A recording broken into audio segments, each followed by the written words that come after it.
जिसे एकादशी व्रत रहना हो उसका नियम है, प्रतिदिन जो तुलसी जी की भक्ति करता है, तुलसी का पौधा रोप करके तुलसी जी का सिंचन करना, तुलसी जी को तिलक लगाना, तुलसी जी को माला पहनाना, तुलसी जी की परिक्रमा करना, तुलसी जी को प्रणाम करना, वो कोटि सहस्त्र युगों तक ऐसा महान सुकृत होता है कि भगवान श्री कृष्ण के नित्य समीप रहता है जो तुलसी जी की सेवा करता है। जब तक मनुष्य की लगाई हुई तुलसी की शाखा प्रशाखा बीज पुष्प सुंदर दल से तुलसी जी सुशोभित होती है, तब तक हजारों कल्पों में श्री हरिधाम में रहते हुए उसका कभी पुण्य नष्ट नहीं होता। जैसे एक दिन तो 1000 कल्प, 2 दिन 2000 कल्प, वो भगवान के नित्य धाम में महान सुकृत के बल से भगवत धाम में रहेगा जो तुलसी जी का। मान लीजिए जब स्वयं में से तो तुलसी जी रोपण करके तुलसी जी का एक वन लगाया और रोज नवीन नवीन मंजरी तुलसी दल लेकर प्रभु के चरणों में, कहीं न कहीं तुलसी जी की कृपा हुई। वृंदावन, ये वृंदा अधिष्ठात्री देवी वृंदावन की है, इनकी कृपा के बिना हे चंद्रादने संपूर्ण पत्रों और पुष्पों को जो उतार करके सम्मान पूर्वक पहले प्रार्थना करनी चाहिए, हे वृंदा देवी, हे तुलसी जी, भगवान श्री हरि की पूजा के लिए या प्रियाजू की पूजा के लिए हम आपके कुछ मंजरी कुछ दल लेकर के सेवा करना चाहते, आप कृपा करके मुझे दीजिए, और फिर उतार ले। ऐसे नोचना नहीं, बहुत सम्मान से बहुत प्यार से, तो तुलसी जी प्रसन्न होती है। जो मनुष्य तुलसी दल से श्री हरि की पूजा करता है, कोई भी पाप उसका स्पर्श नहीं कर सकता। पूर्व में किया हुआ कोई भी पाप उसको दंड नहीं मिलेगा जो तुलसी जी की आराधना नित्य करता है। अब इतना जल भी न चढ़ा दे, मार पुण्य हो जाए और तुलसी जी अंतर ध्यान अनुकूल जल, जैसे मान लो गमले पे हैं तो इतना बड़ा तांबे का रोज उससे अब भर के लोटा चढ़ा दोगे 2-4 दिन में अंतर ध्यान हो जाएंगे तुलसी जी। बहुत विवेक से जरूरत है, मतलब भारी पुण्य होगा। अब इतना बड़ा लोटा रोज जल चढ़ाओगे तो 2-4 दिन में पीली होके अंतर ध्यान हो जाएगी। पर इतना जल, अनुकूल जल चाहिए, एक तांबे का छोटा सा दिया ऐसे रोज डालो, उसमें कोई फर्क नहीं, और गमला उठाकर धूप में विराजमान करो। सेवा का मतलब क्या है? जो तुलसी जी को जल अर्पित करके तुलसी जी की सेवा करता है, हरि चिंतन करता, कभी कोई पाप उसका स्पर्श नहीं कर सकता। 100 भार सोना, 400 भार चांदी,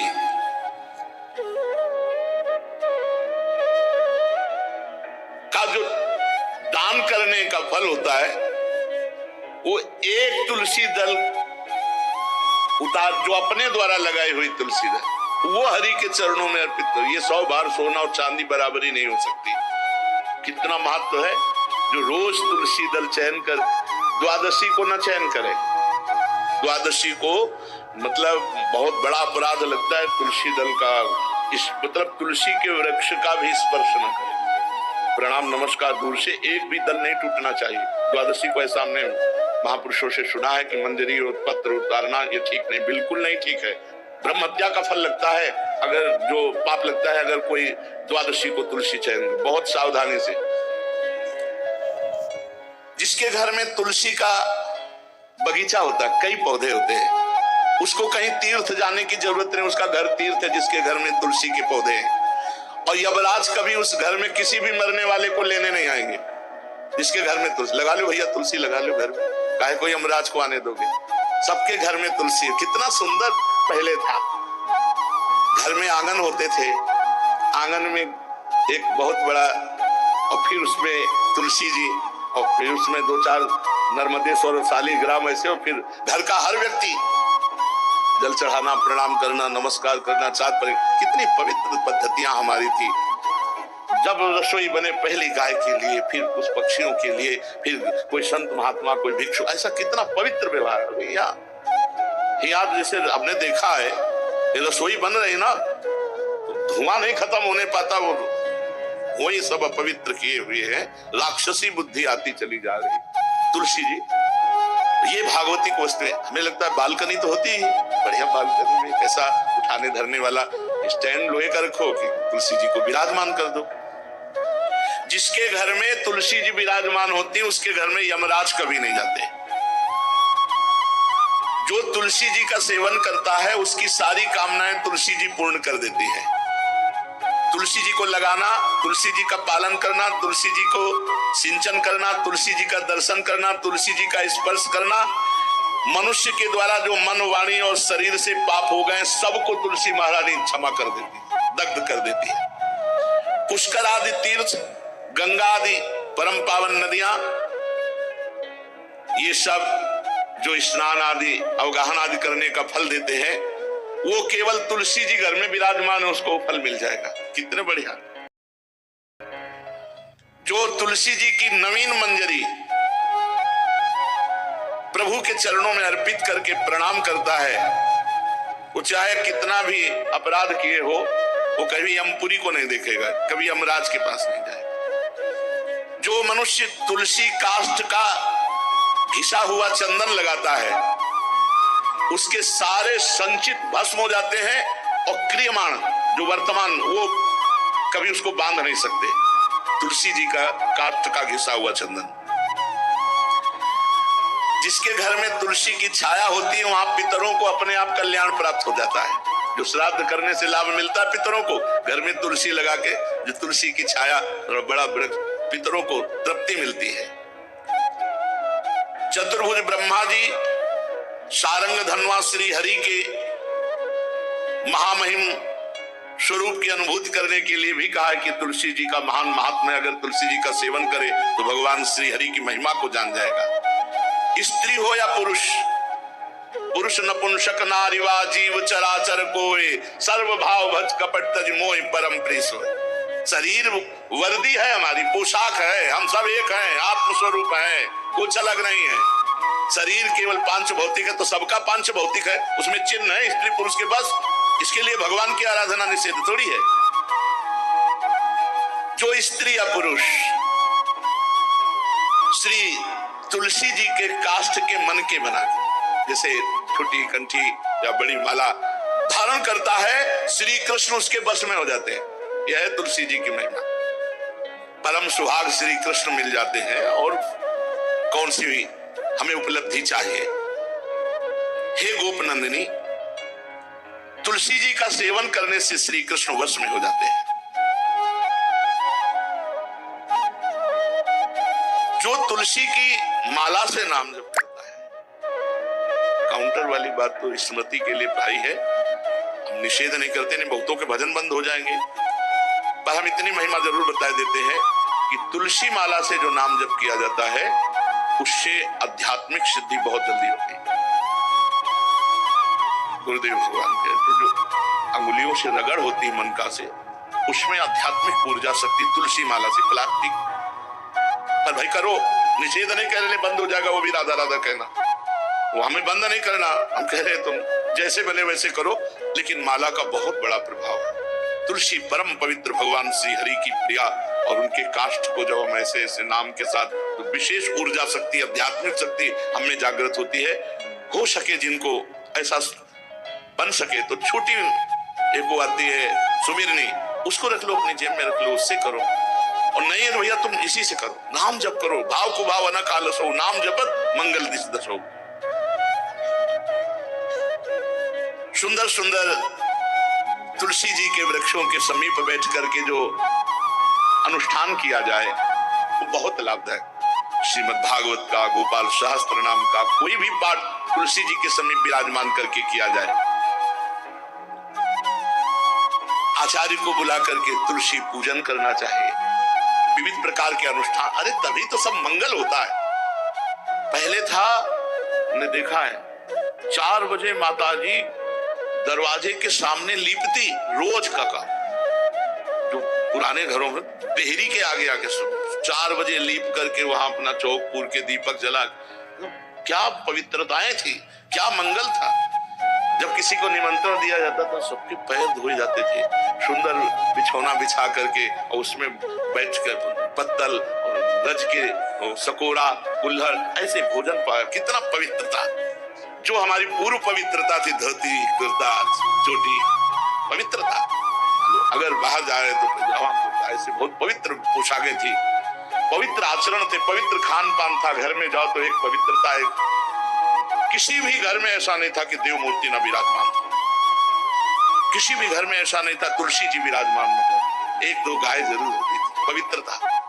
अब तो बड़ा विचित्र, भारतीय गौएं जो श्वेत रंग की, जो अरुण रंग की, जो सींग वाली है, वो उनका आप दुग्ध देखिए, दूध कर रख दीजिए, स्वर्णिम कांति छाई मिलेगी। ये हमारी भारतीय पद्धति है, हविष्यान्न, इससे देवताओं का, भगवान का, सबका अभिषेक पूजन होता है। शुद्ध गाय जो हमारी भारतीय है, टीला है उसके जैसे निकला हुआ, भगवान ने सेवा की है। हमारे गोविंद भगवान का नाम ही गोविंद, गौओं के इंद्र। भगवान सुबह से निकल जाते थे, शाम तक गौओं को चराते थे। बड़ा तो किशोरी जी ने श्री तुलसी जी के पूजन की बात, भगवान गोपियों से वादा किए थे कि अब तुम्हें अगली पूर्णिमा को रास, अब रास बिना रासेश्वरी के नहीं हो सकता, लिखा हो चाहे ना लिखा हो। कोई भी विद्वान, कोई भी प्रवक्ता इस बात को बतावे, कहते हैं भागवत में राधा नाम नहीं लिखा है, भागवत राधा में ही है। सांद्रानंद घन प्रेम मूर्ति किशोरी, बिना लाडली जू के कोई रास बता दे कहीं भी, कभी भी, कैसा भी। महारानी जू के बिना रासेश्वरी के रास हो ही नहीं सकता, लिखा हो चाहे ना लिखा हो। क्यों नहीं लिखा? याते श्री सुख प्रगट कियो नहीं, जहां बोले राधा तो समाधि लग जाती हो, यहाँ 7 दिन में तक्षक काटना है। श्री सुखदेव जी ने महारानी जी का, हरिराम व्यास जी कह रहे, याते श्री सुख प्रगट कियो नहीं, जान सार को सार परम धन, राधा नाम आधार। वैसे तो रोज संकेत वन में, पीछे हमने चर्चा की थी, प्रेम सरोवर में प्रियालाल मिलते थे, नंदगांव वर्षा। आज लालू ने एक नई लीला रची, गोप देवी लीला है। श्री लालजू महाराज प्रियाजू को रास के लिए उन्होंने सोचा एक बार छलिया रूप रख करके महल में प्रवेश करते हैं, देखते हैं लाडली जू पहचानती है कि नहीं, और कितना प्यार लाडली जू करती है। महाराज तो जो रूप धारण करें तो सभी सुंदर हैं, तो सुंदरता के समुद्र हैं। जब नकबेसर धारण करते ना, अंजन और घूंघट नीलांबर का, महाराज हृदय चूर चूर हो जाए, ऐसे सुंदर है। गोरी किशोरी भी चकोरी है जिनकी, नीलांबर धारण करके, और जिस समय लाली लगा के महाराज अपने राधा पी जी को कभी कभी जब आते हैं तो देखो ऐसा लगता है यार बलिहार है महाराज, जो रूप धारण करते सीधे हृदय पर प्रहार करते। प्रभु ने गोप देवी का रूप धारण किया, गोपांगना का। Богу нравится, когда мы ставим других людей выше себя. श्री चरणों में नूपुरों की झनकार, कटी में करधनी जिसमें क्षुद्र घंटिका लगी हुई है। अद्भुतम गोपिका रूपम चलत झंकार नूपुरम, किंकिणी घंटिका शब्द मंगुलीयक भूषितम।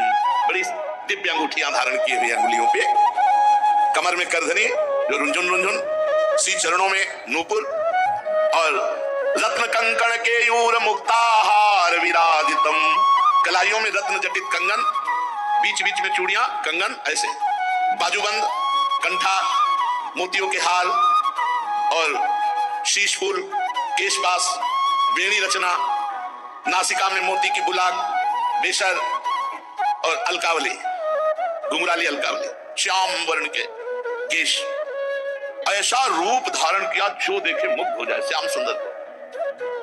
वृषभानु भवन की तरफ चले, खाई और परकोटों से युक्त वृषभानु भवन 4 दरवाजों से सुशोभित, प्रत्येक द्वार पर काजल के समान वर्ण वाले गजराज झूम रहे। राजभवन की बड़ी मनोहरता है। उस मंडप प्रांगण में वायु के समान वेग वाले घोड़ों से अंगरक्षक महल की रक्षा करने वाले चारों तरफ दौड़ रहे वृषभानु भवन में, और बड़ी ही सुंदर सुंदर गौएं धर्म धुरंधर बलवान शाण रमा रहे।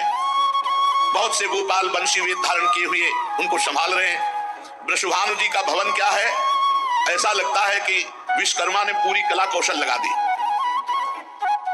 और महारानी जी के लिए भवन के अंदर ही बगीचा, झरना, सरोवर सब कोटि कोटि सूर्य के समान कांति वाली सुंदर सुंदर मणियां खंभों में जटित हैं, जिससे प्रकाश फैल रहा है। रत्न मंडित आंगन, बहुत से रत्न स्वरूप भूमि पे जटित है, और वहां वीणा, ताल, मृदंग आदि बाजे बजाती हुई बहुत सी मनोहर सखियां फूल छड़ी लिए हुए दरवाजे पर खड़ी हैं, संगीत बज रहा है। उस अंतापुर में दिव्य विशाल उपवन की छटा छटक रही, भीतर ही अनार कंद